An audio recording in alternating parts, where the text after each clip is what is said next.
You're audible. Yes, we can hear you. Hello.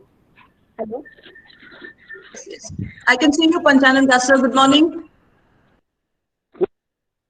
Okay, so I was talking about that how this social and health crisis has led to displacement, loss of lives, and loss of livelihoods. There have been major institutional betrayals, there have been major layoffs, and state violence. Now, it's a universal thing that we see this gendered pattern of health crisis everywhere, the entire universe. And this has affected the women, I would say. When I'm saying women, I mean all social classes of women, and I mean all ethnic groups of women. Now, this particular webinar has two parts. One is we are talking about the healthcare inequalities. What is that we mean by healthcare inequalities? Friends, when I'm talking about inequalities, I am aiming at, the care provisions which the women do not get. They are ignored and they are neglected. So basically, it talks about the unequal distribution of resources between men and women. Is it because of the maternal mortality that women are neglected? Because they don't get the required share of care that they. So this is basically about the public health care that we are concerned about right now. The second part of the topic is an action approach, which is very important. By this action approach, what we mean to look at is this approach talks about social as a factor, which emphasizes on the psychosocial responses, Couldn't hear you, Madhurima. social support, and social protection. It is important that we start looking at that which way is that the public health delivery system has looked at women's health during these last 4 months. Because in this particular webinar, we are focusing on, where has the women got neglected? And then we have right now, let me introduce you our 4 speakers today. All of them, they come from the medical profession. We have with us the first speaker, Dr. Sumita Gogoi, who's a gynecologist in Tezpur. We have Dr. Rajiv Sharma, a medical doctor again. He is the additional director of health services. We have Dr. Sunil Kaul, a public health activist from ANT. We have Dr. Panchanand Das from Tezpur Medical College. Let me request that we may have these technical glitches, we may have problem in streaming, you will kindly bear with us. So without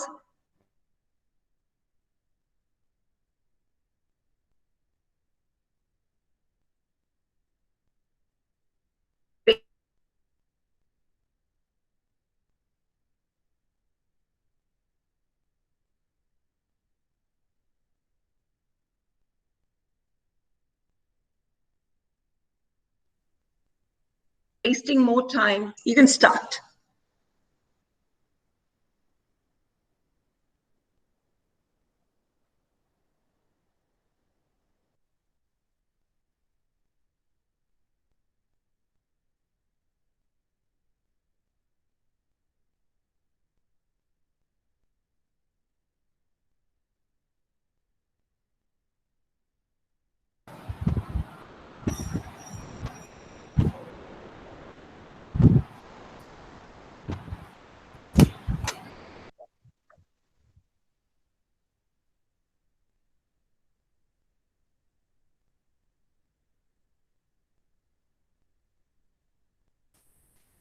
Hello. Dr. Sumita Gogoi, you can start with your presentation. Am I being heard clearly, Baido? Okay. You can start with your presentation. Yes, Baido. I'll try and see, but I don't know if I can share the slides. But if my audio is clear, so I will carry on. So Yes, as your we audio sit is here clear. today, yes, as we sit here today for this discussion, The world is in the grip of a pandemic and on such an unprecedented scale which we had never anticipated. You have seen countries after countries with well developed health infrastructure collapse, being overwhelmed by disease. So, as infections rates soar, all sectors are being affected, not just health. We are talking about social, economic, political, all arenas are being affected. And disparities, like never before, have come to the fore. This can be best exemplified by the condition of the migrant workers, which we had seen 2 months back. So, what I would like to now speak are I would like to make this presentation in light of a few case studies, practical cases which we have encountered during the entire period of lockdown and post lockdown thereafter. So, am I being clear, Baido? Hello? Hello, Yes, you Baido, are am I very being clear. heard? You are very clear, Yeah. Samik. Okay. So, I would like to focus my entire discussion in light of case studies, practical experience which we had during lockdown. So now we know that gender is one of the main social determinants of health, and this includes Yeah, you can continue. social, economic, political factors play a major role in health outcomes of women, not only all across the world, but especially in India. So, given the high level of gender inequality in India, this has negatively impacted the health of women, more so during the COVID crisis. And I would like to explain how. What is the current scene now? As we see the governments fighting the pandemic, you will see that government doctors in the primary health centers and community health centers all being deployed for COVID duties. They are being told to test, contact trace, quarantine, do surveillance work all round the clock. What happens to the ASHA workers and the technicians, all busy with same work, surveillance and contact tracing? What about ambulances? They are being now used to ferry COVID patients, suspect COVID patients, exposed patients. Now, doctors in district hospitals, again, busy with COVID duties. So, most of them are working for 1 week and with 1 week quarantine. The entire health department is now on an overdrive, and even basic services are suffering. Even 2 months of lockdown hampered the health delivery services in our private sector as well. I would like to make this more clear when I would like to discuss a couple of my cases which I happened to encounter during and post lockdown. So I will call my first patient Mrs. A. She was a 25-year-old. She presented with her first checkup, 16 weeks of pregnancy, just a day before lockdown. Her basal metabolic rate, BMI, was just 18, just about borderline. No investigation done, no previous checkups. Hemoglobin just 8. All ultrasound scans missed, and subsequently missed too because there was the epidemic and subsequent lockdown. She was given certain supplements and she was asked to be followed up. What is the outcome now? I see the patients after 2.5 months post lockdown. She comes in an emergency, delivers a very small preterm baby. Baby dies, mother goes into a cardiac failure due to anemia, and she requires 2 units of blood transfusion and barely makes it alive. Now, what happened to this patient? She had initially very poor health status. All her checkups were missed. The patient was ignorant. On the family side, there was no initiative. Subsequently, there was this COVID crisis. There was a complete lockdown. So, no access to supplements. They were discontinued. There were no transportation services available. The pharmacy services were also limited. And the local health workers or the ASHAs and doctors were busy with COVID duties. For her, it was a complete system failure. Baido, am I being clear? You're quite clear. Am I being clear, Baido? Yes, you're very clear. Okay. So this was the first scene which we encountered.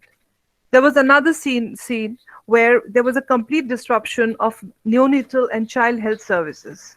So there was this lady, I call her Mrs. B. She delivered a very healthy child, 3 kg male baby, 1st of March 2020.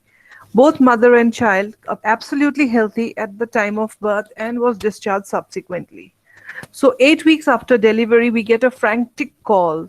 The child is now having breathing difficulty. She's taken to the nearest rural setup. There is no health staff available because all are employed for COVID duties. Now the family runs from pillar to post to try and arrange an ambulance. The child is brought to the hospital with severe breathing difficulty and expires.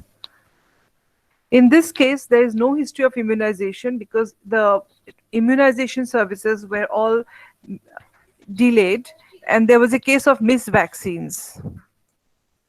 Again, there was unavailability of regular health services. There was complete disruption of the transport services. What of the family planning services? In this scene, I call Mrs. C with 2 living children on a regular birth control pills. There is a sudden lockdown. Her chain of oral contraceptive pills have been completely disrupted.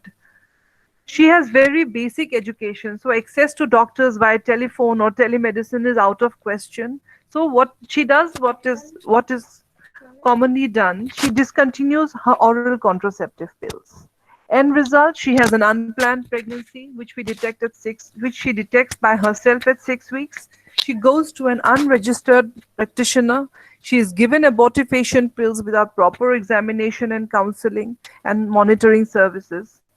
She comes to the emergency with severe pain abdomen. The patient collapses. She is brought to emergency and diagnosed as a ruptured tubal pregnancy. She has to undergo life-saving surgery. Again, the causes illiteracy, ignorance, lack of the regular functioning health services. The unauthorized health sector now takes an upper hand, and this is all due to COVID crisis. What of other health conditions? I'm just checking, Baido, if I'm being audible here. Am I being audible, Baido? Yes, you're audible. We can hear you. Okay. So I'm sorry I'm not being able to show you the slides. I'm not being able to show you the slides, but I hope I can be heard. Yes, you're heard. Yes, you're clear.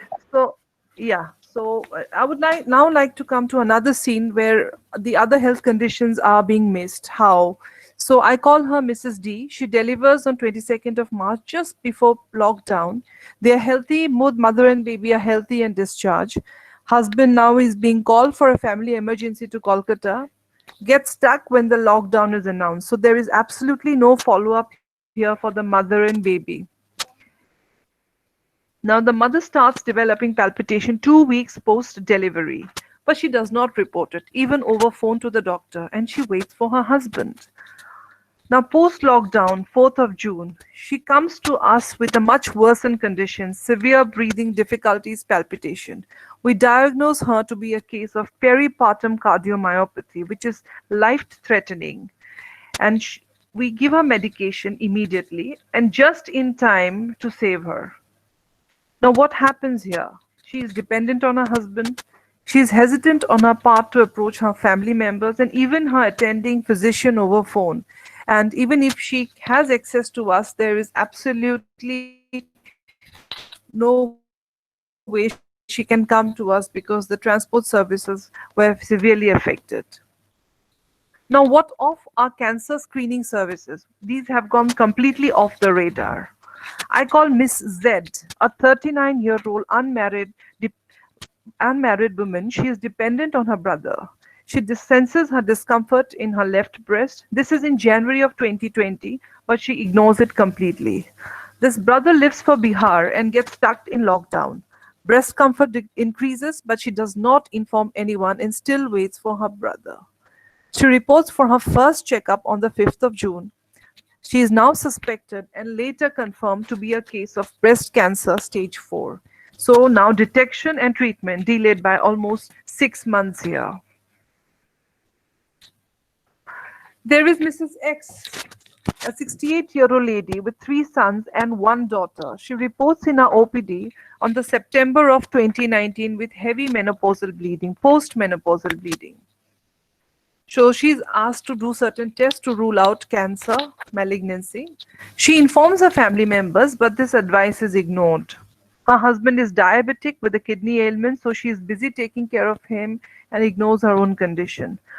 During the lockdown period, her condition deteriorates.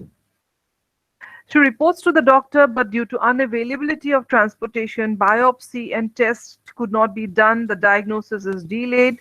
She is later confirmed endometrial cancer, referred to B. Borwa Cancer Institute. But as we know, the BBCI services were disrupted for a couple of days because most of the doctors were under quarantine due to COVID exposure. There is delay again. So now we have a scene where females ignore their personal health issues. Their primary focus is on other members. There's over-dependence on others, and there's absolutely no system of direct communication with the caregiver. Family members are also being seen to be unattentive towards their needs. Transport facilities severely hit, and so is medical facilities. Baido, is all of this clear? Because I don't know, sometimes. Yes. Yeah, okay. So what we have seen here, these are all practical experience which we had experienced in the first 2 weeks of June itself. Now, the Indian health system has completely collapsed during the COVID crisis.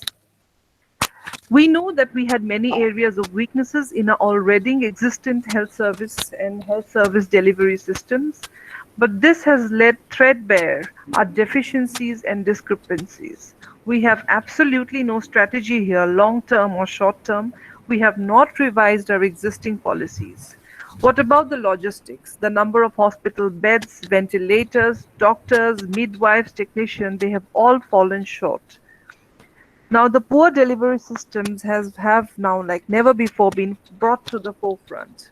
We are overworked, understaffed, and we are still riding the first wave. Remember, this is just the first wave. We are riding the first wave. The peak will come much later, and also the second wave. How do we manage this COVID crisis? We need to tests. But as we all know, kits and technicians are short. We need to trace, but the surveillance workers are very, very less and very poorly trained. We need to isolate.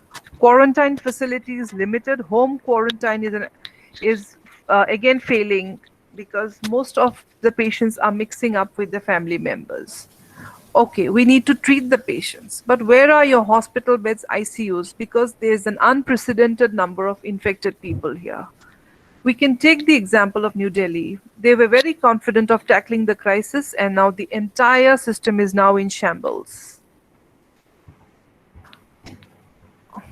Baidu, is it audible? I need to just check if all things are in order. Yes. Can I be? Yes. Okay. Now, I come to a very important part of this discussion, and this is to say that all over the world, the data shows that more men are dying from COVID-19 than women.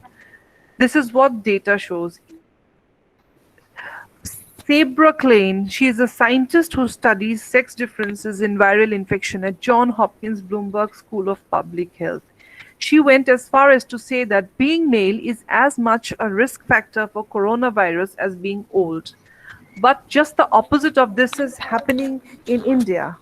You know, there's something very puzzling happening in India. In India, the picture is just the opposite. Women are more at risk of death from COVID-19 than men. In India, men are more prone to infection, but women are more at risk of death. Now, what is the data for India? 3.2% women died compared to 2.1% male. This is more noticeable in the 40 to 49-year age group. Remember, we are being told that COVID primarily affects the elderly beyond 65. In India, because this difference is being noticed that most female deaths are occurring between 40 to 49-year age group. Now, between 5 to 19 years, there are about 0.6% girls with COVID who have died, while absolutely no deaths have been reported among boys. Now, what are the probable causes of such a high rate of female mortality compared to male? Maybe the poor general health and nutritional status of our women, poor access to health care, more likely to delay going to doctors, they are more likely to self-medicate at home, they go late for testing, they're too busy maybe nursing the sick, they're undernourished, cooped up in unhygienic conditions and very, very ill-ventilated dwellings. The biological advantage of greater protection from COVID-19 deaths that women in most countries seem to enjoy is completely missing for females in India. And it is not me who is saying this. There is a study, and I think if interested people can check this online. This is a study by the Institute of Health Management Research, Jaipur, Institute of Economic Growth, Delhi, and Harvard University. So the findings of research are equal risk, unequal burden, the gender differentials in COVID-19 mortality in India. This has been published in the Journal of Global Health Science. William Joe underlined that the findings could have two significant policy implications. At no point should governments think that women are at an advantage in dealing with the infections, and also the health and nutrition support program should be continued with enhanced focus even during pandemic situation, he said. This finding calls for equal, if not greater, attention towards female in COVID-19 care. So this is all I have to say, Baido, and I think we should not let a good crisis go waste, as Churchill said. This is a time where we should revise, reformulate, and relook at our current policies, and then make it more gender equal. Sumita, you're over? Yes, Baido, I'm over. Okay. Thank you, Dr. I'm Sumita. sorry. I'm sorry. Yeah, I'm sorry I couldn't share the slides, but the last bit was very important because you see, all over the world, the mortality among men has been significantly more. In India, the mortality rates are more in the female group, especially in the 40 to 49-year age group. So this just post-reproductive age group where you're seeing a lot of mortalities. So that is the demographic picture now. So we have to look into it, why this is happening.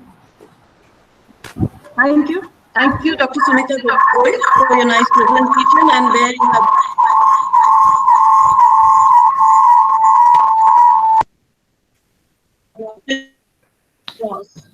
So these can also be used as case studies, and I will directly go to the questions. If we have questions, because I can see, a lot of people, they are asking certain things, and I open this session for questions. So if there are any questions, these questions can be put.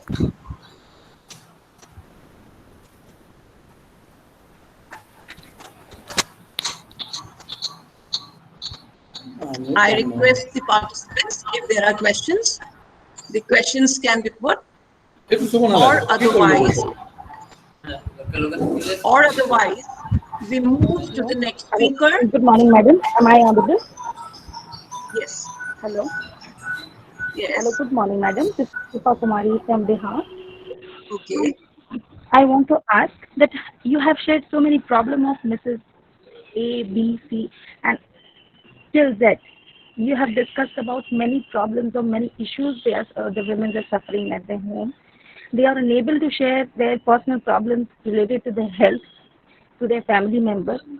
But how these measures can be solved? Like so many advertisements are there are so many informations in the media, but there is no information regarding we women. How we are not being seen as a different member in our family. Like I want to say that I am also suffering from some problem, but I am unable to share all the problems with my in-laws because several times I have been ignored with my problem. So how families like my family is going to be, means I'm not telling to take action against those family members, but I want to make them how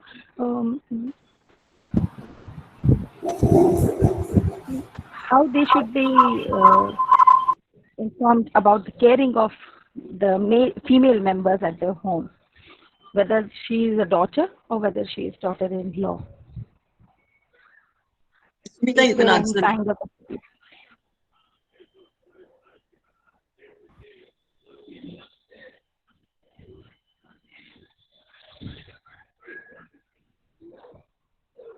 Hello, madam.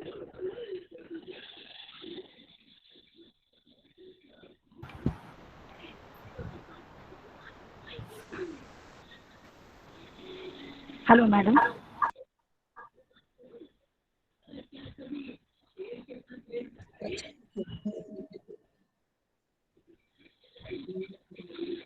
Hello, Sumita. Hello, Dr. Sumita. Unmute. By the sorry, can you hear Yes, me? Yes, you can. So I can hear I think there are two issues here. One is gender sensitization, and therefore that I think your family members need to be counseled. But the second issue is, which is more important, is the practical problems which you are facing and which you need to. I think there should be a direct communication system for the women with their caregivers.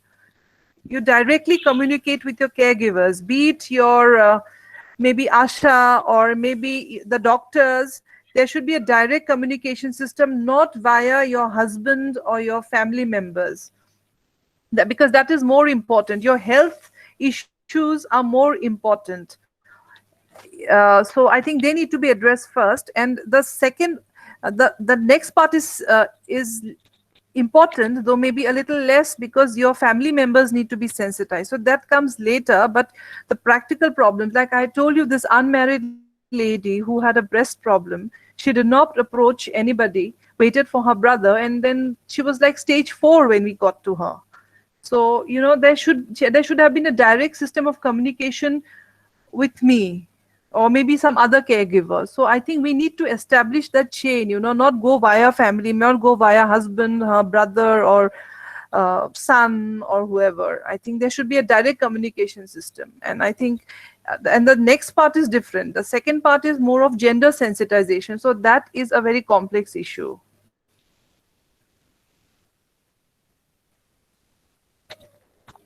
Madam, Okay. I want to say that. Can we take the next question? Can't see this. yeah.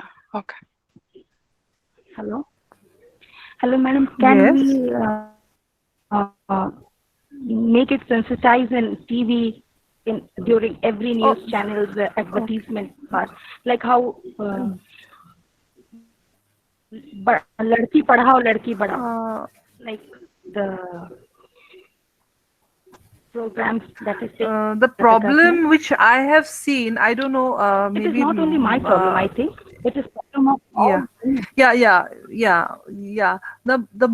The actual problem is that females are more insensitive to the needs of other females. That is, your mother-in-law should have been more sensitive to your needs as you should have been to hers. It's that I think is what we face. I think it's the sensitization actually begins with, I don't know, maybe the females more, like females need to make, maybe the mother needs to make her son more sensitized. So, but as the bigger picture, as in a bigger picture, we get cases very late now. And this is more so after the COVID crisis. Females are afraid to step out of their houses. Males are too busy to bring them in. So, we are facing a lot of problems.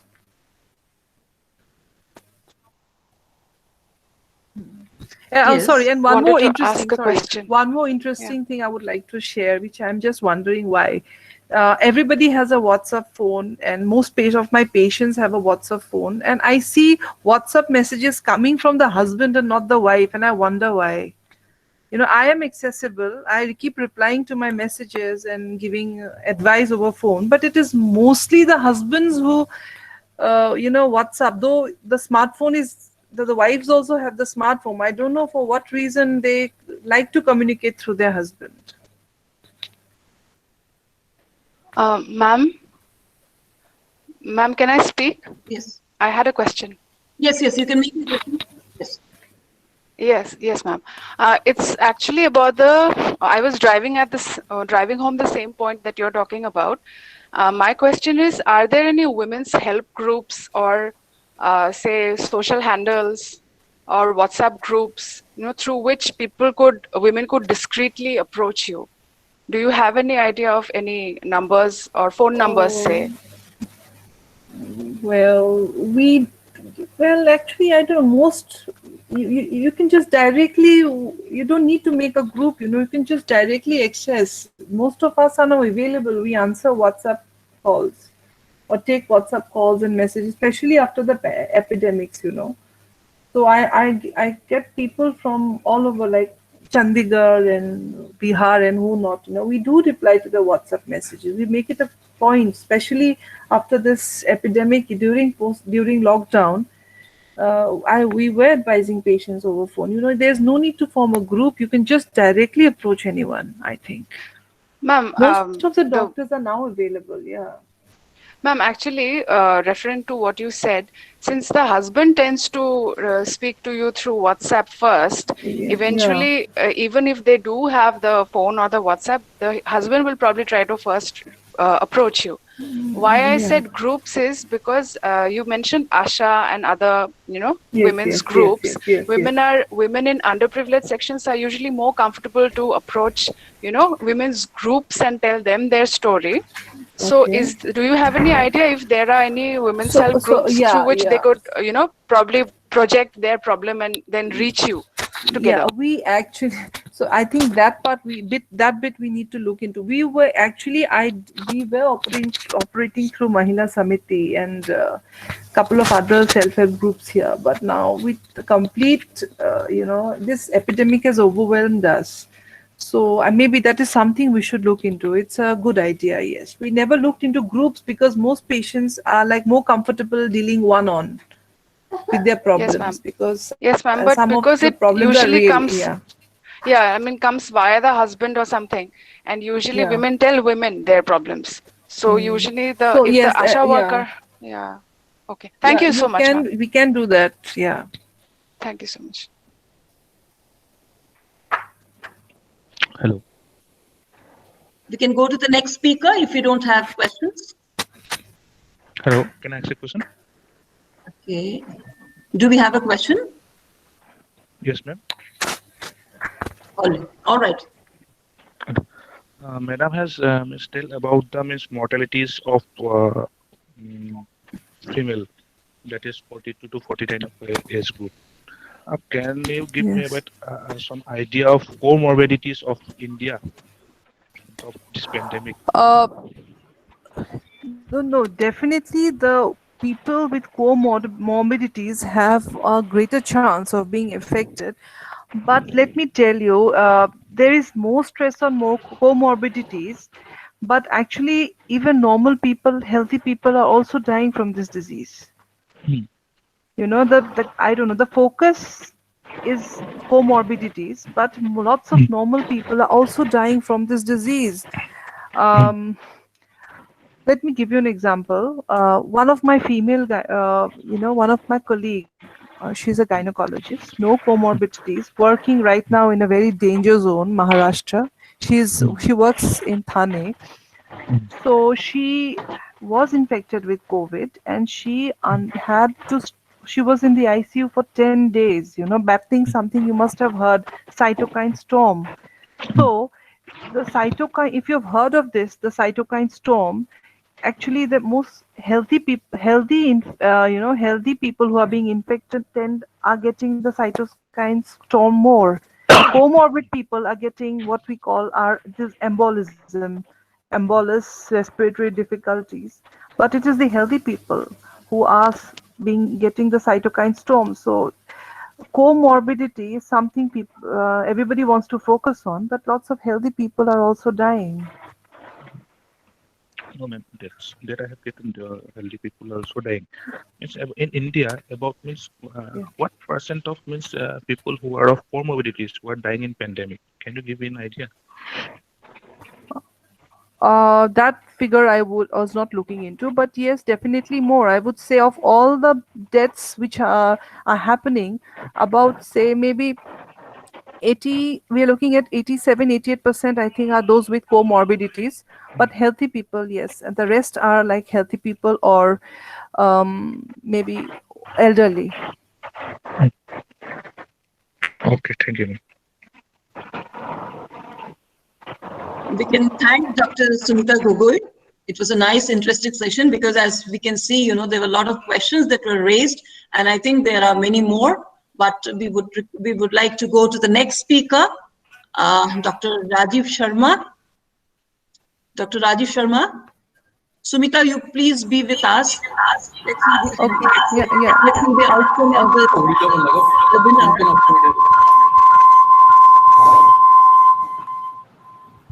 Dr. Rajiv Sharma. Okay. Everybody, can you hear me? Yes, we can hear you. Okay, good morning. Before I start or talk further, I'd like to say that the COVID-19 is a disaster. And once we talk about a disaster, it means that it's a condition where our natural resources or our mechanisms is not capable of meeting the crisis situation. Now, the COVID-19 has erupted in the whole world, everybody's suffering, and it has eroded our all mechanism for the service to us, women, children, and all group of people. Many activities which were targeted towards women, children, or adolescents has been siphoned to fight with COVID, and it has created a lot of problems. Can you hear me? We can hear you, but we cannot see your video. We are not able to see your face. Maybe your video is, you know, switch on your video. Yes, we can hear you. Can you hear me? Yes, we can hear you.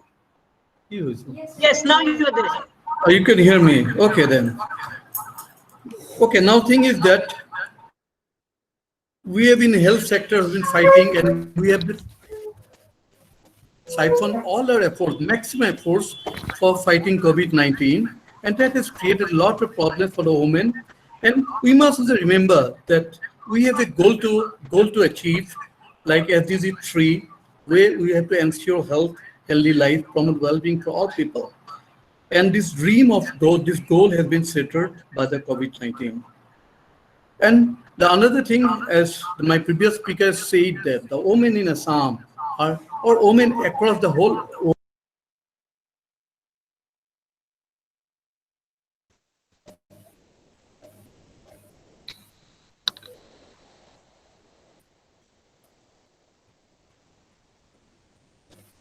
Sound is not there, please. Can you hear me now? Yes. Okay. Now, women, as my previous speaker has said, the women in Assam or across the globe, maybe you can talk about, has been the status is not that good, not satisfactory. Our women suffers malnutrition, women suffers health inequalities and powerlessness, and their health is least cared by the family members. And that is created in this COVID-19 period, that has created the women, they have pushed the women to the most vulnerable situation. Now, think is one example I would like to tell you that during Ebola crisis, the maternal mortality rate in the West African countries went up by 70%. It was the number of deaths due to Ebola was much more with the maternal mortality. Therefore, you see that in COVID also it is happening like that. The number of deaths that has occurred is much more less than the women who suffered or who has suffered death or any sort of incapacity with them. Now, we have not Now, in the home also, we have seen that the incidence of domestic violence and the mental trauma has also increased significantly with the women in Assam. Because in our DSS, and we have been working that, we have been doing counseling, and we have found that this is a sector where we have to be very careful that our women psychological trauma they are suffering, and they may have some sort of psychosis or post-stress disorder syndrome. Now, we have also to see that the migrant workers who are coming from other states to Assam, their healthcare services are also grossly hampered. Considering all these things, the government of India has released a guideline so that we can prove ourselves fruitful, our doctors can be helpful in serving the women, children, and adolescents now, at this moment. Now, we have to also one thing that we have to also consider that most of the frontline workers of COVID fighters are mostly women. Our nurses, our paramedical staff are also very much at risk with getting COVID-19. And before we take or any serious effort, we must also think that their security has been ensured. Security of our staff, security of our frontline female workers are ensured. Now, Government of India has given a guideline that we have so many problems under NSM, like Prime Minister Surakshita Matritva Yojana, then we have RMCHs, so many programs are there, but these programs have suffered to a great extent in these hours of crisis. Now we have instructed our ASAs and our paramedic, our staffs in the field that at least they should go to the homes, keeping all the precaution, all the securities, and they should, even if they cannot go home, they should have over telephone, they should have contact with the pregnant mothers, and there should be home-based follow-up of the woman. Regarding the testing, my previous speaker said that testing of the pregnant woman has been done following the ICMR guideline, and it has been mandatory that any pregnant woman who should be tested, who comes from a hotspot area, should be tested 5 days before her date of delivery. And COVID-19, if she is found positive, the COVID-19 supportive treatment should be offered to her. The essential PPE kits should be there with the staff, with the healthcare providers, and we must also, in the labor room also, it has been said that it has been guided that we should have 3 zones, like one should be a clean zone, one should be a potentially contaminated zone, and one should be a contaminated zone for delivery of the pregnant woman. And once a woman attends a hospital for delivery and a trial is done at the entry point, she should be asked about the questions of her contract, if she has been coming in contact with some COVID patient, or she comes from a hotspot, or she has any travel history. And trials has to be done, it is important, and institutional delivery is encouraged in all the time. Our staff, our field workers, our ASA workers has been instructed that they should promote and they should counsel the patient to come to the hospital for insulin delivery. And our hospital has been also instructed that they should keep a list of the expectant mother and date of their delivery 3 months before, and a suitable hospital, nearby hospital should be enlisted so that at the time of crisis or at the time of labor, the woman can attend the hospital, the seat hospital.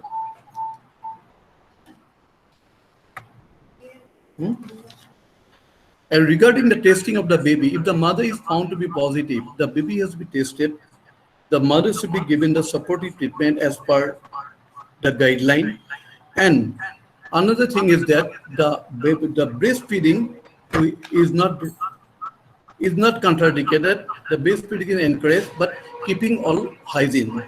And in case of a COVID-19 patient, we a attendant and the birth attendant can be there as a caretaker, but she should have the full PPE kit.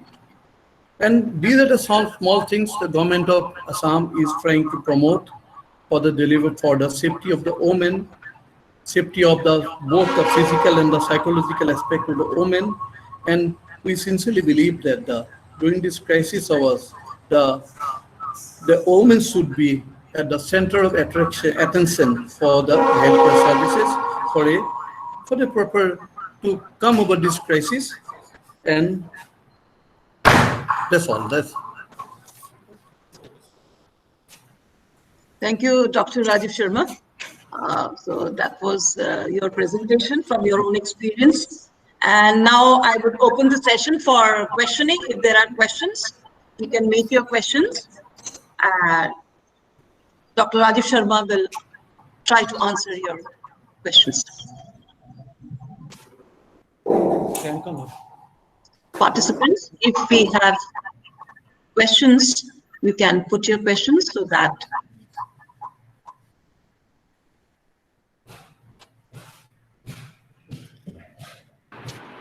Hello everyone. Yes, yes. I'm Niharika Das, calling from Royal Global University. My question is, as we all know, non-COVID patients are not easily admitted to any government and private hospitals because of non-availability of proper accommodation facilities. How can this situation be overcome? Thank you. The audio is not clear. Audio is not clear. My question is, am I audible now? Or should I type in the chat? No, I'm speaking that. Okay, I'll type in the chat.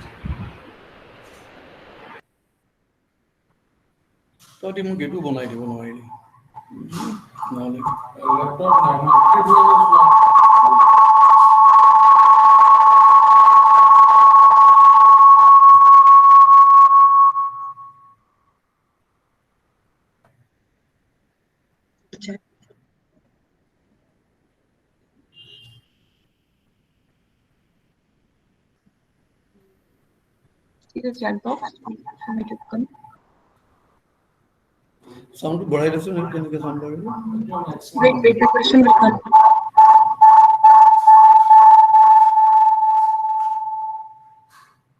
Okay.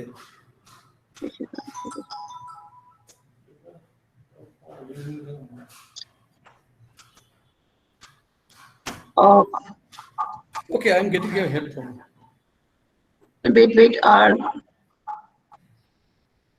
Niharika? Yes, I can. Niharika, just make the question once again. I think it's audible now. Is it audible now? Yes. You just put your question. Just ask your question. Okay. As we all know, non-COVID patients are not easily admitted to any government and private hospitals because of non-availability of proper accommodation facilities. How can this situation be overcome? Okay, now we have developed all 50 model hospitals here at the COVID hospital. They're dedicated COVID hospital, but we have also hospitals here in the districts which are admitting the non-COVID patients also.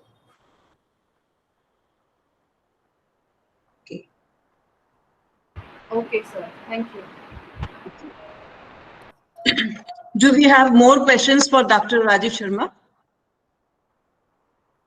Do we have more questions for Dr. Rajiv Sharma, or then we can move on to the next speaker? Thank you, Dr. Rajiv Sharma. So please be online. We will get back to you. Now we go to the next speaker of today's webinar, Dr. Sunil Kaul. is a public health activist from ANT. Dr. Kaul, please make your presentation. Dr. Kaul? Hi, everyone. Am I clearly audible? Yes, sir. Okay. What I would do is I think I'll start with a quote which I came to in the morning. This is by a 19th century doctor called Rudolf Virchow. And I'm just reading out a few sentences from him, and that's where I start my presentation from. He said, "Medicine is a social science, and politics is nothing else but medicine on a large scale. Medicine as a social science is the science of human beings and has the obligation to point out problems and attempt their theoretical solutions, which others like anthropologists and economists must try and tackle."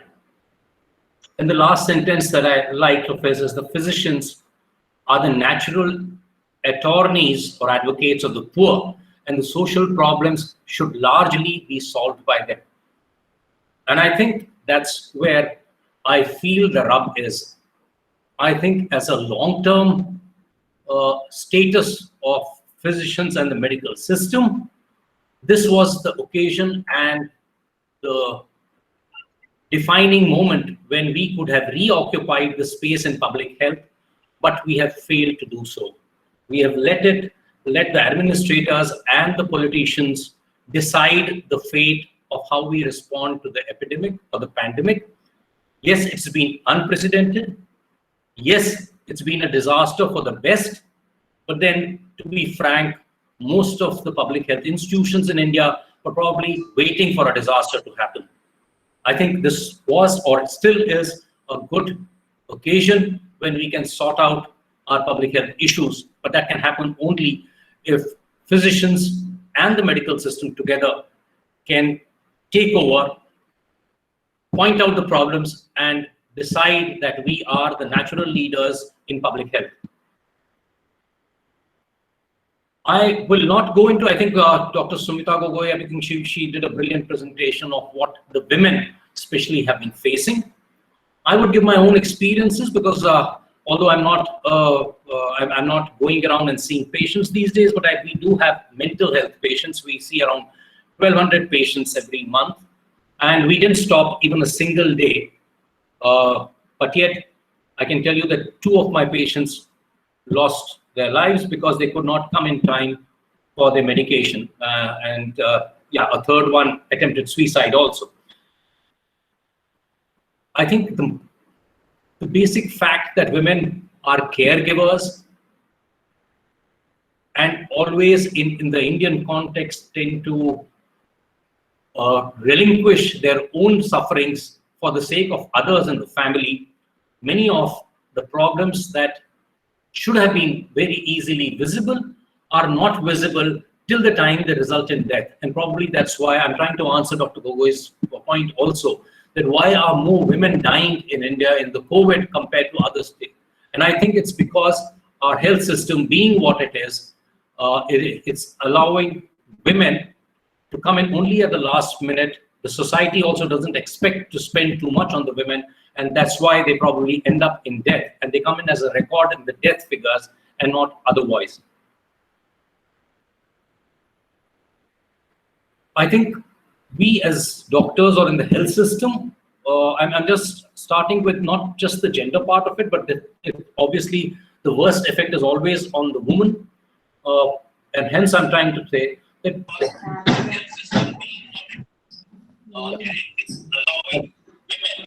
can you hear me?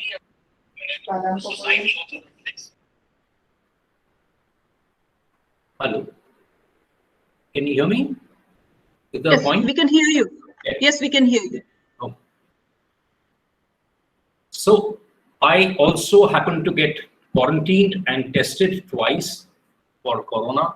And when I was admitted in the quarantine facility, I realized that in those between the 2 times that I was admitted in the hospital, I mean, I was discharged and readmitted, I realized that the special bed that I had been given, even the bed sheet had not been changed.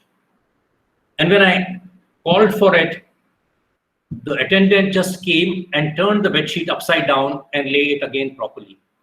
That just tells you how the training of the health workers up till now is. And it's no wonder that we are in the situation wherever Guwahati is the worst hit in Assam, and that's why I think because we have not bothered too much to take care of first the caregivers within the system, and I will feel that the caregivers outside the system who are naturally mothers and wives usually in the system. Outside the system. Many of my health workers, barefoot doctors who were earlier became ashas in the system, and I have been going again and again to the government system and asking them if they require any help from the NGO sector for PPEs in the district. And every time I was told, no, we have sufficient. But when I asked my ashas, how many masks have they received? Most of them have not received more than 2 surgical masks in the last three and a half months. Just 3 of them. One of my friends who's a professor and a woman as well in the medical college showed me her mask which she has hand stitched because the loops come out. So are they all lying to me? Or is it just because the way that Asha is the lowest caregiver in the country because she's rural and she's woman, hence can be exploited and made to work at a very low salary or a very low incentive? Is that the reason why we kept Ashas and we can exploit them even more today?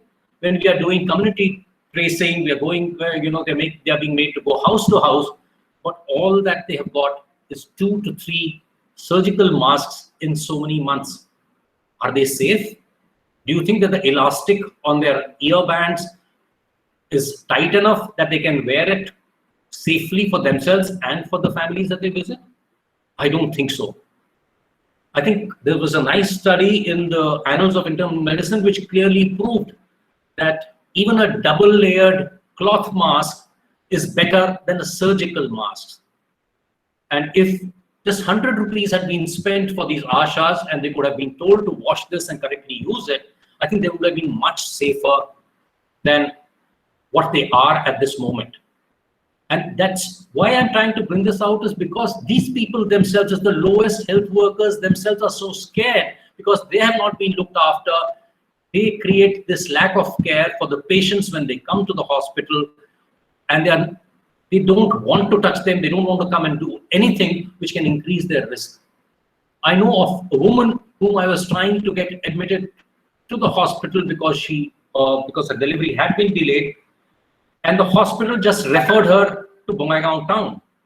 And these people rang me up from there. They're saying these people are asking for 20,000 rupees. When I said, but didn't you get a referral? They said, yes, but we didn't know which hospital to go. They told us any hospital would have Ayushman. When they went there, they didn't have the Ayushman card thing. When I spoke to that particular hospital, they had the Ayushman thing, but then at night, they didn't know how to connect and hence had admitted them on full charges which the patient had to pay. When I went back to my own district hospital and I asked them, don't you write down which hospital they have to go to? They said, how do we know which hospital in the next district has got Ayushman or doesn't have? Don't you think it should have been our responsibility to know which hospital to refer to? That any woman, if she could not be operated for a cesarean in our own hospital, if she had to be referred to in the neighboring district, which hospital has the facility, in which hospital would she not have to pay? And that's where I'm coming from. I think these words like ANC, PNC has these words called antenatal care, postnatal care, all that written on it. But I think we've never learned the word care. We've not learned the meaning of the word care. And I think we need to define it for ourselves. This is the time when there is, all over India, we have noticed, and my organization especially works against domestic violence in the district. And there's been a huge increase in domestic violence. There's a huge amount of increase in sexual violence also. And not just there, there's also a huge amount of need for unwanted pregnancies and abortions. None of these have been bothered about. Knowing fully well, I think as doctors, as social scientists, as what Rudolf Virchow had said, we should have been alive to the fact that this is going to happen. But did we tell our masters in the bureaucracy, or we tell the masters in the political system that this is essential, and we cannot afford in this country to make every bed as a COVID bed or many of the hospitals as COVID hospitals. We need to continue at least a certain amount of non-COVID cases all through, because women will need this, and they would have to, they will probably have a postponed mortality increased because of illegal abortions or badly cared for deliveries. Since this was also about action and I think, so I'll spend the last few minutes only on what we should be doing. As I said, I think we need to redefine for ourselves what do we expect from the word care when we talk about either antenatal care or postnatal care or even COVID care. Do we really bother? I would use the word bother. And if I were to rephrase what Gandhiji had talked about in his talisman, when somebody had asked him that give me a talisman when India becomes independent, how should I see that my order does not go against the Indian people? And Gandhiji had said at that time that think of the most wretched person whose face you can recall, and see whether your action would have any benefit to him or not. And if I could rephrase that and say that, can we, in our system, always whenever an order is passed, can we think of the poorest Asha from an immigrant community probably, who's at the lowest rung of the society as well as our system? How would she be able to perform with those orders? And for patients, the poorest immigrant community patient, a woman patient, probably in delivery or otherwise, how would she be able to access our system? If we can define those and start wondering every time how our orders are going to affect them, I think we might do a much better job of the word care. 2, can we have clear distinguishing systems by which we know when a patient comes? Should she have to be turned away from the door itself? And that's what's been happening for a long time. They are not even being allowed into if they say that we have cough and fever, they're not even allowed into the gate of the PHC. And I've seen plenty of patients, and I've brought it to the notice of district also. If they have to be referred, where will they be referred? During daytime hours, where will they be referred? What would happen to them after? And I'm saying this, this doesn't appear gendered, but as I said, most of the worst effects will always be on the woman, and that's why I think it cuts across. If I need blood, where do I get blood from? If the cesarean has to be performed or if blood has to be transfused, where would the woman be able to get blood in an emergency? Can we give at least cloth masks, to all our Ashas, ensure that they have at least 2 pairs each? That should be our responsibility, whether they can afford it or not. We know that in our own system, they're some of the poorest people in the system, and they're working their days off. Earlier also, our studies were showing that they were working at least 6 hours a day for at least 20 days a month. And today, they're at the front line. We should be bothered about them more than we are bothered about the front lines on the Chinese border. What are we doing for abortion services? I think they are a priority at this moment. As Dr. Gogoi had brought out, there is a problem about OCPs, there's a problem about condoms being distributed, there's a problem about non-COVID duties being performed by all the other staff, and that's the reason why abortions have become very common. People are going to the pharmacy and buying medical abortion pills with problems. I'll try and end it here. I would feel, I'm just ending this, that why I'm also trying to say that there's still time for us to recapture the spaces that over the years we had lost to the bureaucrats and to the politicians. This is the time to get back leadership on the system. We still have, I don't expect that our peak will come anywhere before November, December, and we would still be going down from the curve only by, say, April to June next year, and we will be into one containment zone after another for but for almost a year to come. And for that reason, we should be the people who would be, I mean, there is no way, there is no system in the government to see to it that the people in the containment zones, the poor people in the containment zones can even get food. As doctors, in Rudolf Virchow's definition, we should have been probably forcing it upon that if you are saying that this is a public health crisis because of which you are declaring a containment zone, you bloody well give food to the poorest in the system. All these things, I think when we do it, we will probably regain not just our position in the bureaucracy in the pandemic, but we'll also regain a prestige that we have lost in front of the people's eyes. Thank you. Thank you, Dr. Kaul. Thank you, Dr. Kaul. Welcome. It was nice. There were a lot of questions that you have raised now. And it also speaks about the failure of the public health delivery system, which has come very vividly, very explicitly. You have given your experiences in the field and you have talked about it. I think participants who are there, you have questions to ask. If you have one or two questions, very quickly, you can put them. Just ask your questions in very brief.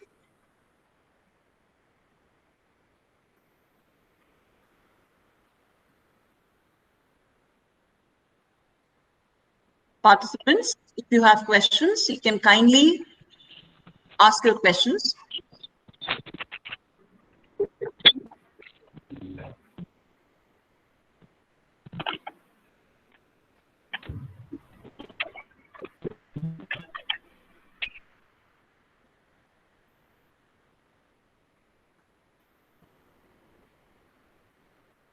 Hello, do we have questions? Maybe people thought that I was a bit too political in saying what I said. So maybe But that's people good. are But avoiding. that's good. That's okay. That's good. Hello, sir. Can you hear me? Yes, please. Yes, sir. Okay, just in the news, everybody came to know, like couple of weeks ahead, a pregnant lady. Actually, she was not admitted into any of the hospitals. Probably they thought that she might be a COVID positive patient. And for that, she ran from one hospital to the other. And then after some couple of hours, she died. Now, in this case, who is to be blamed? Whether the system or the health caretakers? Actually, I would like to quote the word bother here, as if nobody bothered for her baby, and for her. So now, who is to be blamed for this? So just this is my question in brief. Thanks. I think this is a democracy, and I think we have to blame ourselves for both the political system as well as the bureaucratic system, which we don't raise our voices against. We all pay taxes and all the bureaucracy gets paid from our money, and hence I think we have nobody else to blame but ourselves.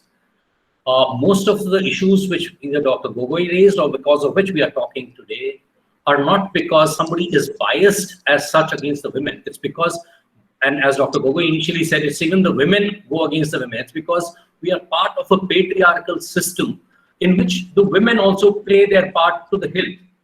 So patriarchy does not mean that only men are patriarchal and women are not. It's a couldn't care less attitude that we have towards women generally, and this gets amplified in such a crisis. That's all I have to say to it. The hospitals, as I said, at the lowest level in most of the hospitals, there will be young women taking care of patients, and all of them are so scared today because they are also being educated only by the WhatsApp universities. There is no system by which the system is teaching them what exactly do they need to fear and what do they not need to fear. That's also at the basis of why this patients are being maltreated and whatnot. I don't think any doctor in his right mind tries to do that, but in the system when he throws a few orders down below, they get amplified into a very terrible kind of status, because of which gates get locked and patients don't come in, and if patients are coming in, nobody really bothers to even touch them. So I would say let's take the blame ourselves and decide that we need to move on and hear wherever you're working. Okay, sir. Thank you, sir. Thank you very much. Thank you, Dr. Kaul. Do we have one more question for Dr. Kaul, or otherwise we can move on to the next? Hello, sir. Yes. Yes. Hello, sir. Please. Yeah, please. Sir, it has been 5 months that me and my girlfriend could not meet up due to the lockdown. So currently she is having a frequent mood swing issues, like she is depressed for some unfathomable reasons. So do you think that due to the reason that she could not move out from the home, she's having some kind of depression issues? And like what precautions we can take for that, sir? Yes. Since the patient is not here and patient confidentiality is an important thing, I think we will not go into details, but yes, I would only say that this definitely must be a factor which is probably worsening an existing situation. And if you probably did not see it earlier, it might have precipitated it. I think there are even the government of Assam, luckily, I mean, I think it's one of the more proactive states on this, has set up systems by which people can access mental health counseling also. And you can either do that or maybe, get in touch with me after this. I think mental health counseling is very simply said, is that if we have an ear of somebody without any, who's not judgmental, I think half our mental health problems would go away, vanish. And I think she may not be getting the kind of non-judgmental pair of ears that she needs. And, a lockdown obviously makes it worse. And once that happens, I think she will come back. I can trust you in that. And I'm sure about that. Right. Okay, sir. Thank you so much. Thank you so much. Thank you, Dr. Kaul. I think for the time being, we can go on to the next speaker and we have questions. If we have questions for you, we can just take them at the last hour also.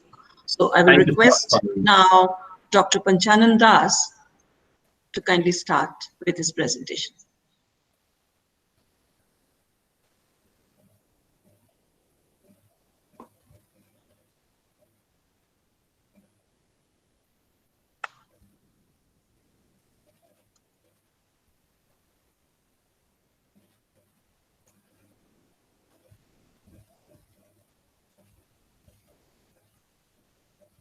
Dr. Panchanan Das, sir, you're there?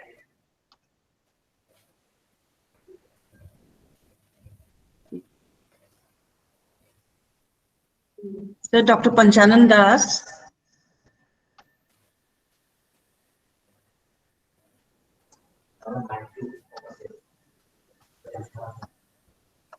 So maybe your mic is off.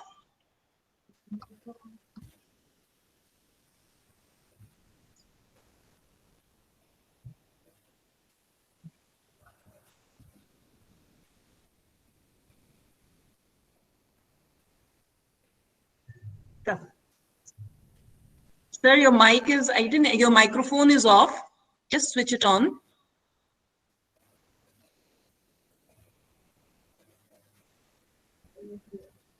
Sir, we are not able to hear you.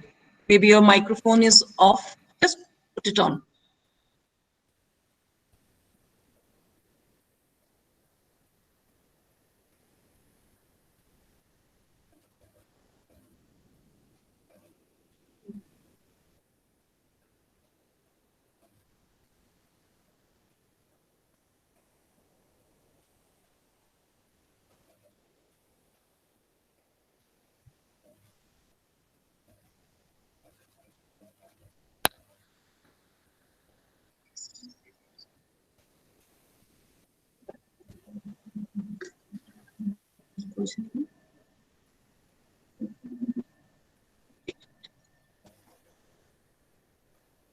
So just switch on your microphone.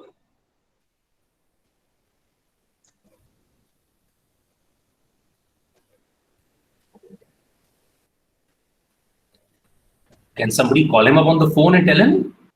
Yes. That's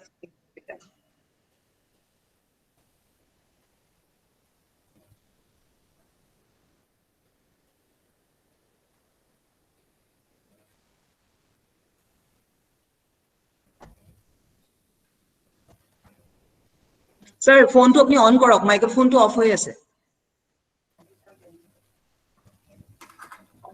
নাই তাৰমানে আমাৰ তাত মানে এই শুনা নাই আপোনাৰ ভিডিঅ'টো আমি দেখি আছো আপোনাৰ কিন্তু আমি সাউন্ডটো পোৱা নাই স্যার আচ্ছা ওয়েট মোবাইলৰ পৰা কৰিছে কিন্তু সাউন্ডটো আহিলে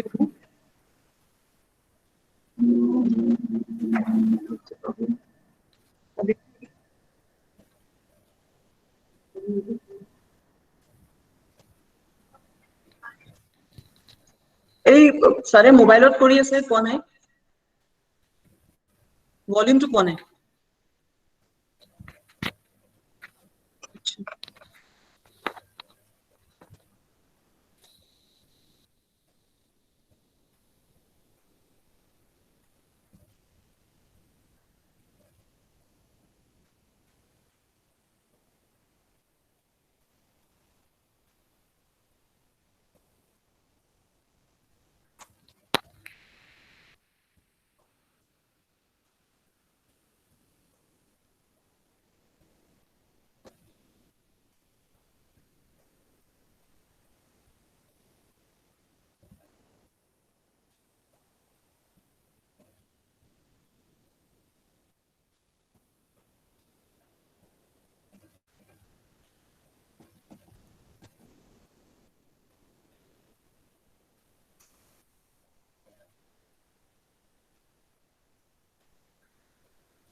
Hello?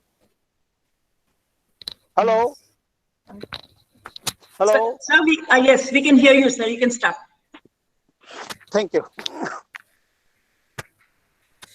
So, I'm very sorry.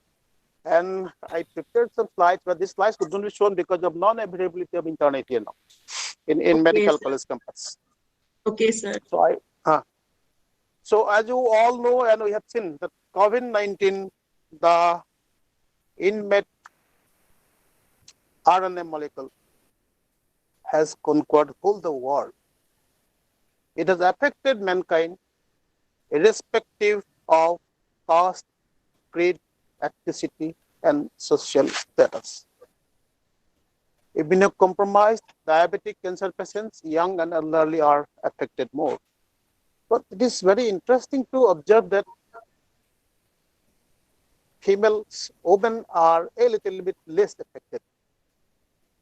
The reason why it is less affected is difficult to be commented now. I will discuss it later. Women folk need to bear unique health responsibilities and which are much more pronounced during this COVID period. They are starting with cyclical periods and its associated problems from menarche to menopause, pregnancy, and peripartum, neonatal and postpartum problems, and legacies of pregnancies, which we call in short as gynecological problems. Then comes your postmenopausal problems, diseases of genital tract, sexually transmitted diseases, sexual harassments, domestic violences, all are unique inequalities for female folk. They need to bear, these are all added problems for women. In the present day, COVID-19 pandemic, 70% of the health workers are females all over the world.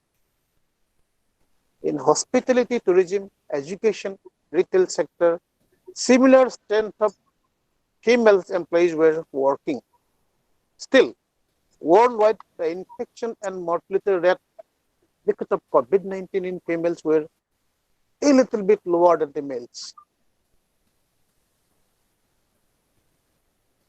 A mock statement on COVID-19 and sexual and reproductive health rights. Women and girls are at the greatest risk of being negatively affected by COVID-19. Typically, women are the majority of frontline health workers, putting them at higher risk of contracting the disease. Women and girls are predominantly the main caretakers taking care of children and elderly family members, which include those infected with COVID-19 and domestic isolation.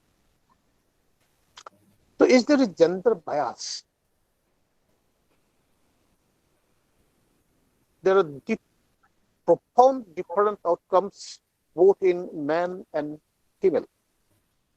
In US, death rates in men was twice higher than that of males. In Western Europe, it was approximately 70%. Similar patterns of death were observed in China and the developed countries also. But why? Why male died and got affected more? It is because of this some proteins present in X chromosome, which the corona-like viruses are sensed. And these proteins remain encoded in X chromosome. And as female contains two X chromosomes, the immune response of the body is much more in females than in males. Probably that is the cause why it was found to be in a less number of female involved or female patients being infected by COVID.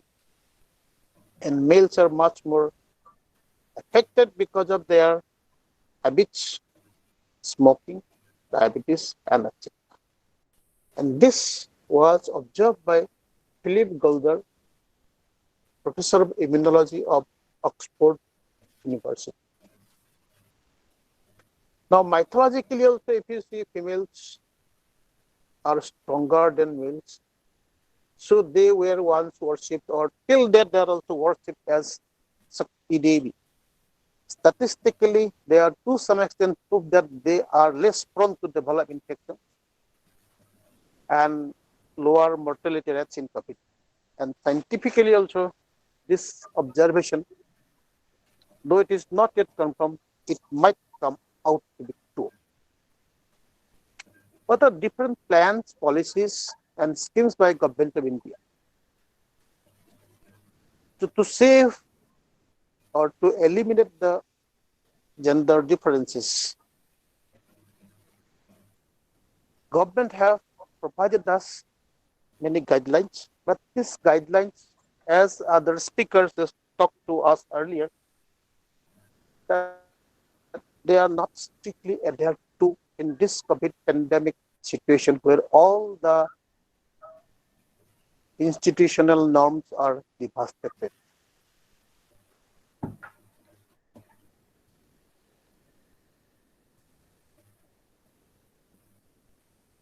Now, what are crisis?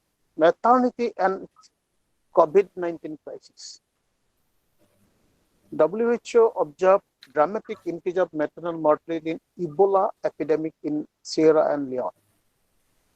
And that's why WHO warned that it should not happen during COVID pandemic worldwide. At the moment, there is no specific data suggesting enhancement of maternal mortality. In Tezpur, Assam, during lockdown period, number of deliveries were drastically reduced. That is true. And there were hardly any maternal mortality over the last 3 months in my institution or in my college. Who emphasized that maternal health services should remain essential during the pandemic. And all women have the right to have a high quality care. So whether the patient is COVID positive or negative, it is irrespective of their COVID status, all women have the right to have safe and positive childbirth experience, whether or not they have a confirmed COVID positive status. They should be treated respectfully, with dignity. They should be clearly communicated about the happenings of labor of maternities by maternity staffs.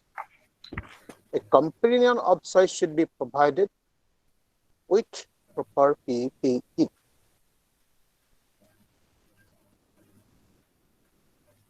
When you are pregnant or when somebody is pregnant, they should wash their hands frequently, put space in between. This is your social distancing, and avoid touching of nose and faces, put adequate masks. And if somebody has got fever, cough, and difficulty in breathing, they should seek care early, call for help, and follow the medical advice. Before, during, and after childbirth, all women have the right to a high quality care. This includes antenatal and intrapartum care. Agreed, intrapartum care is to some extent now it got devasted. Intrapartum care that we are still providing, and probably in the same as it was earlier. Newborn care should be given adequate postnatal and regarding mental health. Close contact and early exclusive breastfeeding helps the baby to thrive. A woman with COVID-19 should be supported to breastfeed her baby, hold her newborn skin to skin, and share a room with the baby. It is not needed that the baby should be separated from the mother. Only in one occasion, when the mother is not able, then yes. If she is not able to breastfeed her baby, then baby can be separated from her. And in that situation also, the baby should be separated with expression milk or by donor human milk. In labor, when the patient is there, strict infection preventive protocols should be maintained while dealing with a case of pregnancy, both antenatally, internally, and as well as to prevent postpartum infection. We should have postpartum preventive measures also for infection. During labor, if the COVID status is unknown to us, we can have, or we can use, or rather we should use PPE kits. During the lockdown phase in Assam, all the government medical colleges were transformed into dedicated COVID-19 hospitals, and private healthcare facilities were instructed and entrusted to deal with all maternity and emergency cases of other specialties under autonomous area. Too far my knowledge goes, all the private hospitals gladly perform this duty. MCH services need to be continued uninterrupted irrespective of COVID-19 status of the patient. Till the report of COVID-19 tests are out, the patient must be considered positive, and healthcare providers need to use PPE for delivering all MCH-related therapies. Reduction in access to utilization of essential maternal and newborn health services during epidemic increases in the number of women and newborn complications or deaths during pregnancy, children, and postpartum period. Lockdowns, containment zones, quarantine zones should not interfere with transportation of essential commodities to maintain adequate pace of MC services. This was proposed, but to what extent it is performing is difficult to comment. Cyclical periods and associated problems. Earlier, during pre-COVID phases, government is to provide free or subsidized sanitary kits to maintain menstrual hygiene. But because of shutdown, schools, such facilities are out of reach of poor section of society. This is one sector which needs government's attention and government and policymakers. Legacies of pregnancies and all other gynecological problems. Most of the gynecological diseases and legacies are pregnancies. Gynecological problems, if elective, can be deferred for some suitable time. But in case of emergency, it should always be done strictly adhering to protocols issued by Government of India, ICMR, and PUGS. One very interesting thing regarding treatment of infertility, it was very interesting to observe that many infertile couples conceive normally during the lockdown period. Many patients who had to postpone IVF cycles, they conceive necessarily during lockdown period. And it came out in big letters in many papers and headlines in the month of April and May. Day before yesterday, I got a call from one patient. She was infertile for 6 years. Husband stayed at Dergaon and wife stayed at Guwahati. She was not able to conceive. Investigations revealed nothing. Yesterday morning only, he rang me up. Sorry, you didn't test this one. And probably this is because they could have their time only because of lockdown. Sexual harassment and domestic violences. Women in abusive relationship are more likely to be exposed to violence, as are their children, as family members spend more time in close contact and families cope with additional stress and potential economic or job losses. This was a statement by two Director General in April 2020. This domestic violence is underreported in India.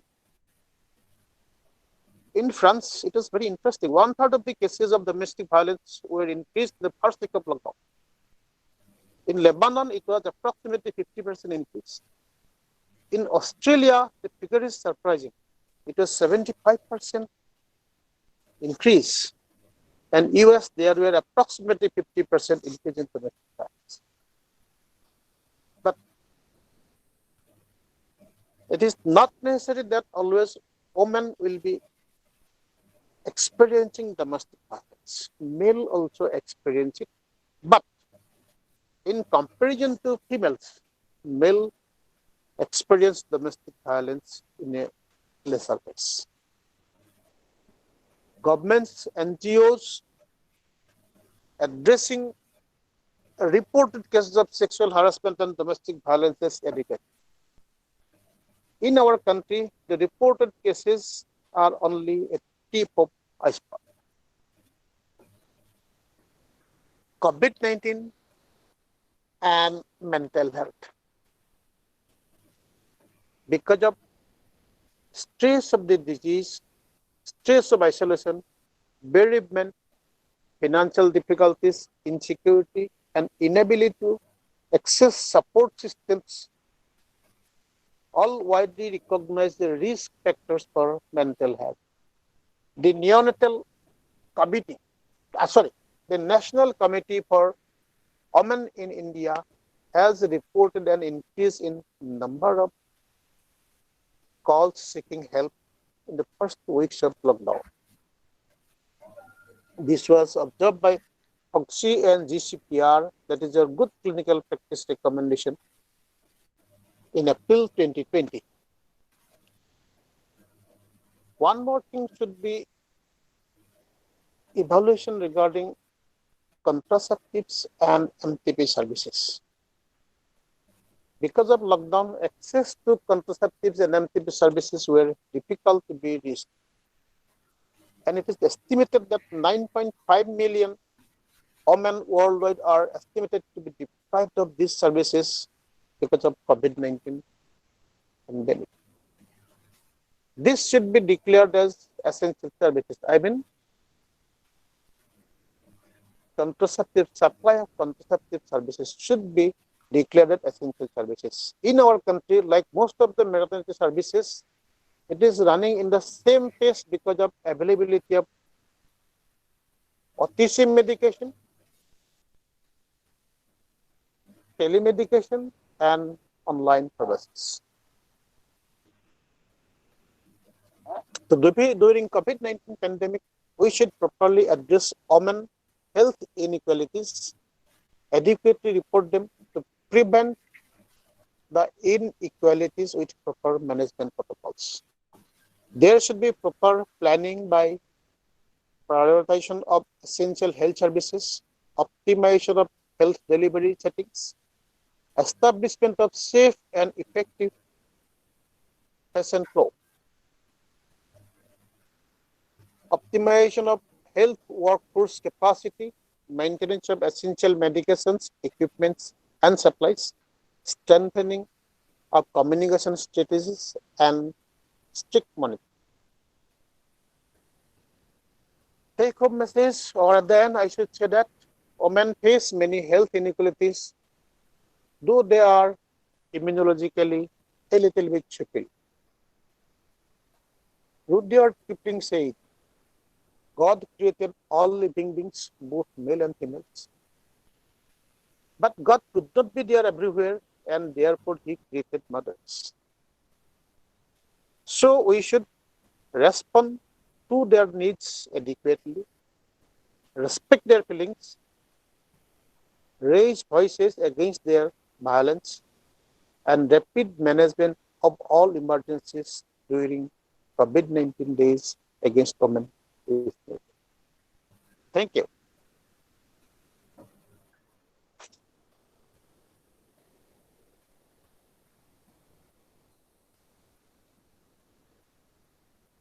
Thank you, madam. Thank you, Dr. Das. Okay, sir. Can you hear me? Yes, I'm listening. Yes.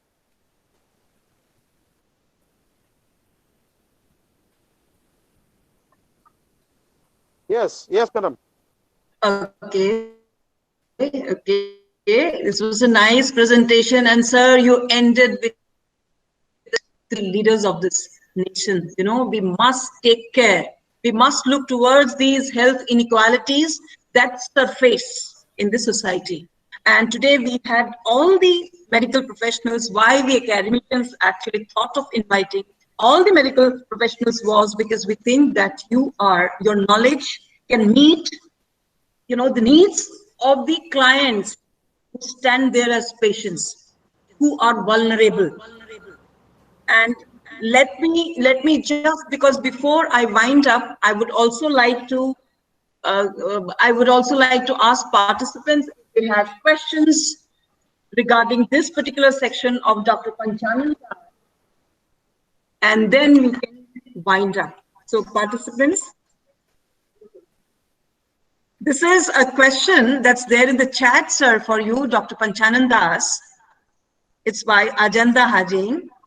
There is a news everywhere that women are not safe itself on quarantine center. How would you suggest this? Maybe this is not specifically for Dr. Panchanandas. Any of the people can. Yes. That women are not safe in the quarantine centers.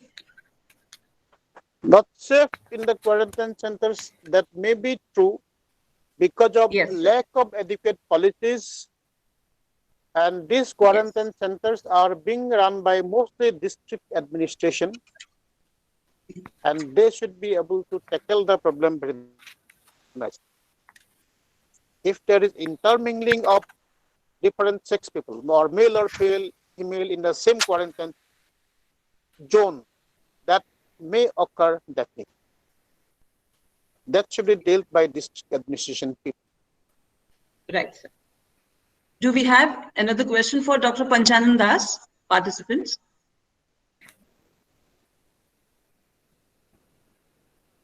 If you have a question, we can, or otherwise we can wind up and we can go to the final session of vote of thanks.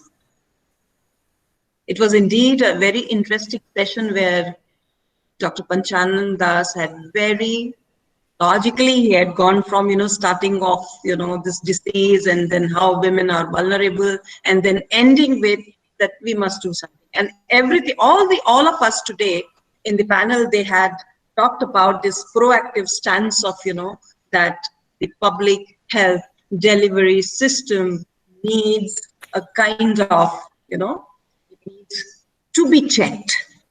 There is something that's not working, which is not okay. Now, the question that came, women were not safe in the quarantine centers, right? And we have also not discussed about women in the camps. What happens during the Bagjan incident, where the women were led to the camps? What during the floods that had engulfed Assam? There were a lot of women, they were in the camps, and you had all kinds of women, with not only pregnant women, we had women, old women, women with different kinds of ailments, and they were there in the camps without any medical assistance. So there are a lot of questions that need to be, addressed. And for the academicians, it's very important that you get the insights, you understand the issues, the problems in the field, and then you start your research. So let me just surmise to what we had actually learned from this important webinar is Dr. Sumita Gogoi, when she talks about, that how the basic services are hampered and what kind of, how Indian health system, she was just mentioning this, that how the Indian health system has, has got derailed this time, and COVID has given us a very important lesson to learn. And I think we must do this unlearning. We must try to learn that. Yes. I do. Can I just interject? Yes, please. See, I think it is in times of crisis that we are put to test. Yes. So this crisis, COVID crisis, has happened on an unprecedented scale. It has put all our policies, be it health, be it social, be it economic, all the policies to test. And to this day, we have failed miserably. All our policies have failed miserably. So I think it is time we forget what we have learned. We unlearn and we relearn again. Yes.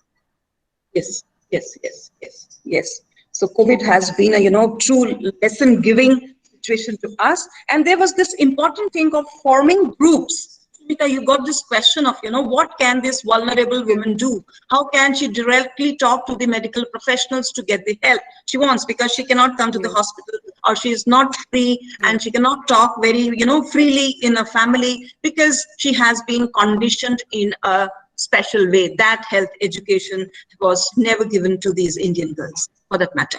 So this was something very important that came out very strongly in this. And then we had Dr. Rajiv Sharma, who had very nicely had talked about what COVID hospitals had offered. But maybe this is a very different situation, as Dr. Sumita has said, that we didn't have the idea of what would be the quantum of resources that we would need to deal with this pandemic. So that was there again.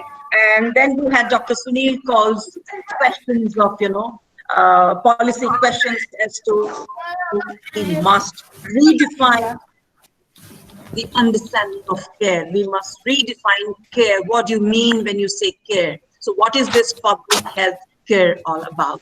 So we researchers, we have a lot of questions now, ending with Dr. Panchanan Das. He talked about maternal health. He talked about these themes and other things which have been during this pandemic, during this COVID crisis, how they have come to a standstill, and we were not able to avail that. Finally, let me tell you that we may be empowered, we women may be empowered, but when it comes to our body, when it comes to our health, we have not learned our lessons well, because I can go on carrying myself, still I never consider myself to be ill, because I've learned it like that, because I'm always a caregiver. I need to provide for my family, for my husband and my children and the society in place. So this was, I think, that way this was a very enlightening webinar, which brought in so many issues together. And I must thank all of you, dear participants, who were there till the end. Then Dr. Sumita Gogoi, Dr. Rajiv Sharma, Dr. Sunil Kaul, and Dr. Panchanand Das. And the thing that we will be from time to time, this is one phase of the COVID, and I don't know how many more phases will be there. And we will be in touch.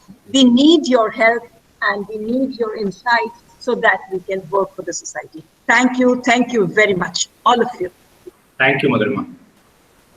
Thank you. Thank you. Sir. Thank you. Thank you. Thank you, sir. Thank you. Thank you.